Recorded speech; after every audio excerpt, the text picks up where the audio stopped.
Oi, gente, tudo bem? Hoje eu vou trazer um videozinho para vocês mais longo, tá? Bem mais longo, mas um assunto bem importante, tá? Que é comorbidades nas demências.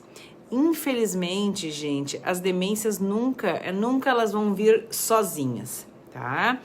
Então, quem tem demência, né? Quem cuida de alguém com demência tem que estar ciente que a gente não vai lidar apenas com perda de memória, tá? Existe uma série de outras doenças que caminham junto, né? E muitas vezes pioram o quadro desse idoso, tá bom? Então eu vou trazer um pouquinho, né, sobre elas, assim, um resumão rápido, tá? Sobre essas comorbidades.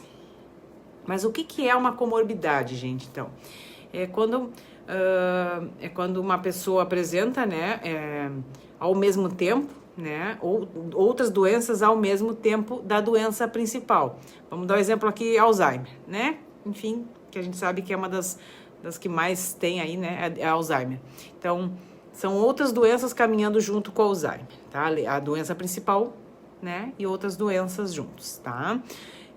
Então, no idoso com demência e essas comorbidades, né, elas podem, então, acelerar, né, o declínio cognitivo, piorar sintomas da própria demência, aumentar a dependência, aumentar a dependência e o risco de internações.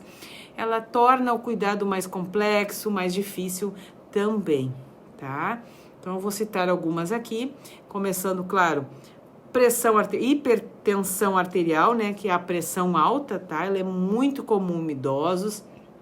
Ela pode estar presente antes da demência ou surgir junto, tá? Ela é muito relacionada com a demência vascular, tá bom? E ela pode também causar, né, pequenos derrames silenciosos no cérebro, tá? A segunda seria diabetes, né? A gente sabe que hoje é muito falado que o Alzheimer é considerado a diabetes tipo 3, tá? Porque afeta os vasos sanguíneos no cérebro, né? Ela está associada ao aumento do risco de demência. Então, esse descontrole da glicemia pode causar delírios, confusões mentais, acelerar a neurodegeneração por si só, né? Depressão. O que eu falo de depressão? Porque eu fiz um vídeo, né? O vídeo anterior era sobre isso, tá? A depressão, ela pode ser muito confundida aí com demência. Então, ela é muito comum nas fases iniciais, né, do Alzheimer, por exemplo, quando a pessoa começa a perceber que está tendo algumas perdas, então ela acaba entrando numa depressão, né? Então, a depressão, ela intensifica muito os sintomas cognitivos, né, podendo até, então, dificultar aí um diagnóstico mais preciso, tá? A ansiedade, né, ela gera agitação, insônia, um medo constante. Muitos idosos ficam inquietos à noite, né, o que a gente chama de sundowning ou a síndrome do pôr do sol, tá? A insônia, né, e os próprios distúrbios do sono é muito comum no Alzheimer, em trocar o dia pela noite. A má qualidade, né, do sono, então, agrava muito essa confusão, esse esquecimento, esses comportamentos agressivos. E sabemos também que a apneia do sono é um risco, né? Está associada ao risco de demência também, tá bom? Então, cuidem do sono de vocês, né? As doenças cardiovasculares, tá? Como insuficiência cardíaca, arritmias, o histórico, né, de infartos, tudo isso reduz, né, a oxigenação cerebral.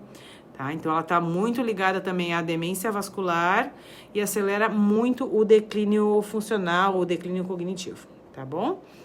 Os próprios AVCs, né, também, o AVC, ele já pode causar uma demência vascular imediata, tá? Pode acelerar muito o quadro misto, quando a gente chama de demência mista, é Alzheimer e vascular juntos, tá? Muitas vezes o AVC, ele passa despercebido, né, mas ele causa danos muito importantes na pessoa idosa. Tá? A outra seria uma doença pulmonar obstrutiva crônica, né, as DPOCs, tá? Que afeta muito a oxigenação do cérebro a longo prazo, né? A gente sabe que baixos níveis de oxigênio no sangue, então, também prejudica a memória e a atenção. A outra seria, né, artrite, dores crônicas, né, a dor constante interfere muito no humor e na cognição, né, ninguém consegue viver com dor, né, gente, então isso causa irritabilidade, apatia, né, recusa alimentar, tá? Os problemas de visão e audição, gente, isso isola muito o idoso, tá? Ele não vai querer participar de atividades cognitivas nenhuma, porque ele não ouve o que as pessoas estão falando, ele não enxerga, então isso para o idoso é péssimo, tá? A mais comum delas, né, enfim, eu diria que a mais comum delas é a incontinência urinária e fecal, tá? Muito comum nas fases moderada e avançada, né, das demências. Essas incontinências, elas causam muita infecção urinária recorrente, tá? Que, por sua vez, gera, né, delírio, agitação, trazem muito desconforto físico e emocional para esse idoso, tá? Depois eu diria, né, as próprias... desculpa, minha mão tá na frente. Eu diria as próprias infecções, né, urinárias e sistêmicas, tá? Em idosos com demência, gente, a infecção, ela causa delírio, né, confusão mental, mesmo sem febre. É muito importante a gente falar isso, porque a maioria dos idosos, quando tem alguma infecção, eles não têm febre, tá? A infecção fica ali quietinha, né, na dela, escondidinha, né? Então, cuidem muito essa apatia, essa confusão mental, tá bom? E por que eu falo em sistêmica, gente? Sistêmica porque quando ela começou lá na urina, mas ela não ficou só ali, né? Ela se espalha para o corpo todo, tá? Podendo levar esse idoso, então, a óbito por sepse, né? Infecção generalizada, como a gente chama. Outra comorbidade seria o hipotiroidismo, tá? Os sintomas dele se confundem também com demência, né? Lentidão, esquecimento, apatia, né? Quando não tratado, piora muito a cognição e o humor, tá? A deficiência de B12, né? Que eu também citei no vídeo anterior ali da depressão, tá? A gente sabe que ela é essencial para o cérebro, então a falta dela causa sintomas, né, parecidos com o da demência, como eu falei, né, no outro vídeo. Então, cuidar a vitamina B12, tá? Enfim, a própria desnutrição e desidratação, tá? Elas afetam diretamente o funcionamento do cérebro. É muito comum, né, os idosos esquecerem de comer, dizer que já comeram, mas na verdade não comeram, e aí acabam recusando alimentos, tá? Então, essa falta de nutrientes, né, podem causar também delírios e piora na cognição, tá bom? E por que, gente, que eu trouxe esse vídeo para vocês, esse assunto, tá? Por que é importante, né, a gente conhecer tanto o cuidador familiar quanto o cuidador profissional? Por que a gente tem que conhecer essas comorbidades, né, essas doenças que caminham junto aí com as demências? Porque o conhecimento, como eu digo, né, ajuda a evitar aí diagnósticos errados, vai ajudar a planejar melhor os cuidados dessa pessoa, vai reduzir, né, internações, vai melhorar em si a qualidade de vida desse idoso, né? Quando a gente controla a dor, o sono, o humor, nutrição, tudo isso melhora aí a qualidade de vida, tá bom? Então, a minha dica principal, né, gente, para os cuidadores, sempre que houver alguma mudança repentina no comportamento dessa pessoa, né? Hoje ela tá assim, amanhã ela tá assado, sabe? Mais ou menos isso. Como agitação, agressividade, sonolência. Mas meu pai não era assim, agressivo, e agora tá agressivo, tá? Então, vocês podem pensar, certo que vocês podem pensar em alguma comorbidade descompensada. Mas o que é descompensado, Luciana? Né? Descompensado é quando a doença saiu de controle, gente. Tá tudo bagunçado naquele corpo, tá? A pressão que era para estar controlada subiu, o açúcar no sangue, né, que era para estar estável, disparou, a infecção que era para ter sido tratada tá ali escondidinha, causando aquela confusão mental. Então, gente, né, para a gente dizer assim que é um cuidado completo, um cuidado de verdade, né, os profissionais que cuidam desse idoso, eles precisam olhar o todo, né, o contexto todo daquele idoso, tá bom?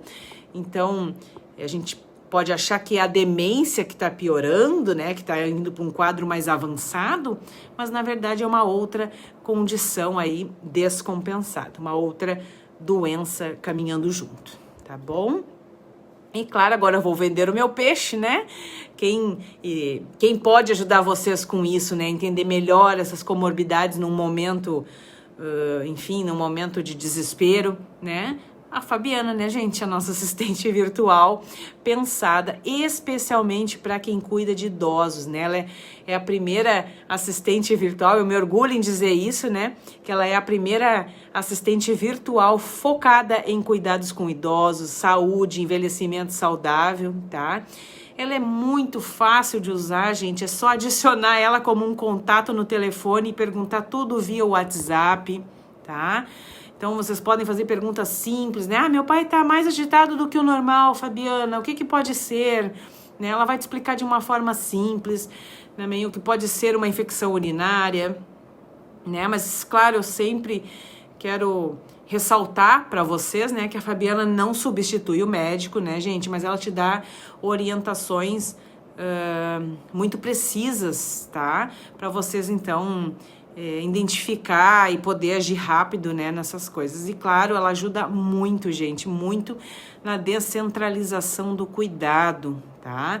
Ela ajuda a evitar idas em UPAs, em UBSs, né, essas idas desnecessárias só para tirar alguma dúvida, tá? Então ela ajuda muito nisso, né? Ela ajuda a evitar essas internações também, às vezes, desnecessárias. Tá bom, gente? Meu vídeo hoje é esse. Ele ficou, claro, um pouco mais longo, porque era um assunto mais aprofundado, né? Falei várias comorbidades aqui para vocês, né? Mas espero que tenham gostado, tá? Curte aí, compartilha, né? Esse conhecimento é muito importante, né? A gente poder passar para frente aí tudo que a gente aprende, tudo que a gente sabe. Tá bom, gente? Obrigada, até o próximo vídeo. Tchau, tchau.